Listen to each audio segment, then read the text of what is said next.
சிங்க குட்டீஸ் இவ்வளோ நாளாக நல்லா படித்தாச்சு, எல்லா விஷயத்தையும் கற்றுக்கிட்டாச்சு, நிறைய விஷயங்கள் வந்து எக்ஸ்ப்ளோர் பண்ணியாச்சு. மாக் டெஸ்ட்டு, அப்புறம் செக்ஷனல் மாக் டெஸ்ட்டு, அதுக்கப்புறம் லைவ் டெஸ்ட்டு, வீடியோஸ், இந்த மாதிரி நிறையா பார்த்து முடிச்சாச்சு.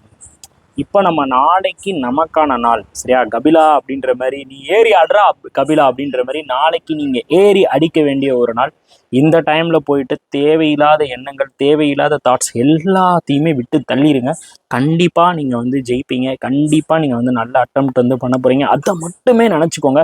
நம்மளால் முடியும். ஏன்னா இவ்வளோ தூரம் உழைப்பை போட்டிருக்கோம். அப்போ நம்மளால் கண்டிப்பாக நல்லா பண்ண முடியும். நம்ம நினச்சதை விட நம்ம நல்லா பண்ணுவோம். கண்டிப்பாக நம்ம நல்லா பண்ண போகிறோம் அப்படிங்கிற ஒரே ஒரு பாசிட்டிவிட்டியை மட்டும் நீங்கள் எடுத்துகிட்டு போங்க. ஸோ அதே மாதிரி இந்த ஐடி ப்ரூஃப் அந்த இதெல்லாம் இருக்குன்னு சொல்லுவாங்களே, அது எல்லாத்தையுமே எடுத்து வச்சுக்கோங்க. ஸோ கான்ஃபிடென்ட்டாக போங்க. வெற்றி நிச்சயம், நல்லதே நடக்கும். அதை நம்ம வந்து நம்புவோம். அதில் எந்த மாற்றமும் கிடையாது. ஸோ உங்களுக்குன்னு ஒரு பிளான் இருக்கும். அந்த பிளானை ப்ராப்பராக எக்ஸிக்யூட் பண்ணிடுங்க. ஸோ கண்டிப்பாக நல்லா பண்ணிவிட்டு, ஸோ இந்த ஸ்க்ரீனில் தெரிகிற நம்பருக்கு எல்லாருமே கால் பண்ணி இன்ஃபார்ம் பண்ணுங்கள். ஸோ அதே மாதிரி உங்களோட அட்டெம்ப்ட்ஸ் வந்து ஷேர் பண்ணுங்கள். நம்ம வந்து எப்படி வந்து கட் ஆஃப் இருக்கும், அந்த ப்ரெடிக்ஷன் எல்லாமே நம்ம வந்து போடுவோம். ஸோ இந்த நாள் நம்மளுடைய நாள், கண்டிப்பாக வெற்றி நிச்சயம். So all the best.